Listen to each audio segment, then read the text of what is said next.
Bonjour pionnier, bonjour pionnière. Je suis Richard Betega-Go, leader de la communauté Salesforce Côte d'Ivoire. Et je te souhaite la bienvenue dans le programme 100 pionniers Trailblazers francophones.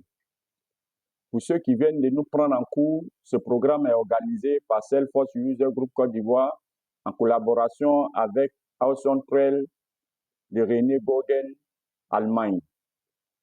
Et notre objectif ici est de te guider pas à pas pour devenir pleinement à l'aise dans l'écosystème Salesforce.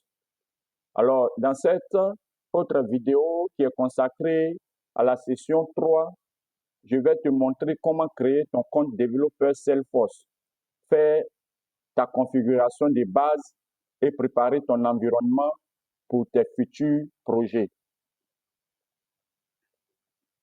Donc, à la fin de cette vidéo, tu auras ton propre environnement professionnel Salesforce, prêt à accueillir tes premières applications et exercices. Alors, si tu es prêt, on démarre ensemble, direction la création de ton compte développeur org. Bien avant de passer à la création, comme dit, il est important de comprendre quelques notions. Ce qu'est un développeur org et en quoi il diffère d'un playground trailhead. Des questions nous reviennent souvent de savoir quelle différence existe entre développeur org et playground et pourquoi créer encore un développeur org si nous avons déjà un playground trailhead. Ce que nous devions savoir, c'est qu'un développeur org Salesforce, appelé aussi Developer Edition, est une version gratuite et complète de Salesforce. Elle est conçue spécialement pour les développeurs, les apprenants et les testeurs. Elle te permet de créer et tester tes propres applications. Pour les développeurs, elle permet d'écrire du code Apex, des triggers et des composants Lighting. Elle permet aussi d'utiliser toutes les fonctionnalités principales de Salesforce. Elle est aussi conçue pour être comme ton espace personnel indépendant des autres utilisateurs. En résumé, c'est ton environnement de travail personnel, comme un laboratoire Salesforce que tu peux garder sans limite de temps. Alors, quelle est la différence entre développeur org et playground?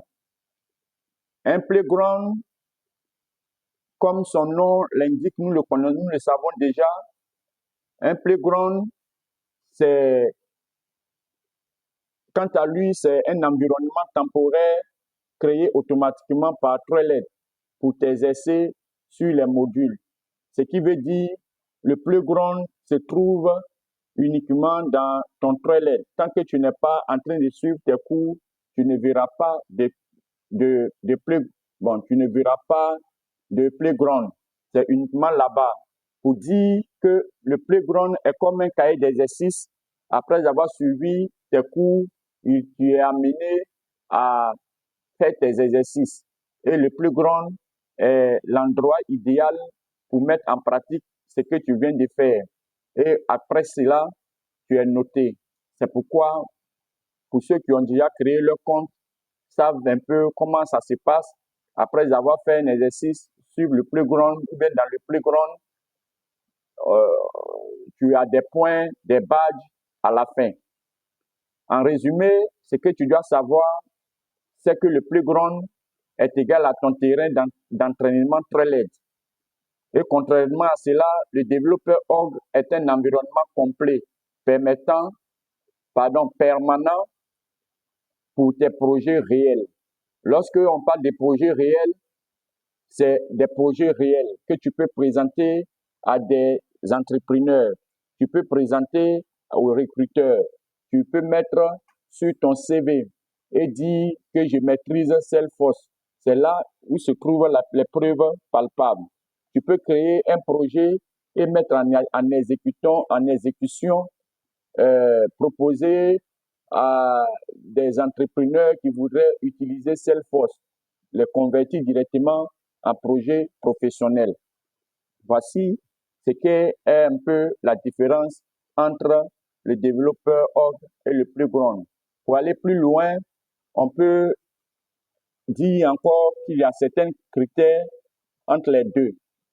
Au niveau des la première critère entre le développeur org et playground, c'est que le développeur org est créé depuis developersalesforce.com.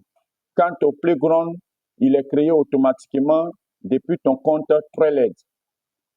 Comme usage principal, le développeur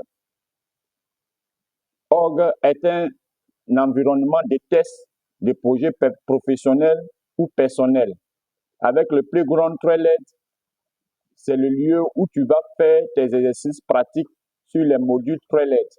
Quant à leur durée, le développeur org est une plateforme permanente quand tu te connectes régulièrement, alors que le playground est temporaire et peut être supprimé après un temps d'inactivité. Et le playground, Salesforce nous donne uniquement dans notre formation, lorsque tu ouvres un compte Trellead, tu n'as que 10 playgrounds à utiliser. Une fois ces 10 playgrounds sont utilisés, tu serais certainement amené à détruire certains afin que tu puisses en avoir de nouveaux. Quant au niveau d'accès, le développeur org offre un accès complet au développement, aux API, au code, etc. Vous comprendrez plus tard ce qu'est un API, un code Salesforce. Au niveau du playground, l'accès est limité à certaines fonctions. Critères de personnalisation. Le développeur org offre une totale liberté de créer son nom de domaine et son nom d'utilisateur, alors que le playground est restreint. C'est une plateforme restreinte. Lorsqu'on parle de nom de domaine, tu peux modifier à l'intérieur de ton développeur org et insérer un nom que tu voudras, le nom de ton entreprise que tu auras créé ou bien le nom de ton projet directement, ce qu'on appelle nom de domaine. Le critère au niveau des cibles publiques. Le développeur org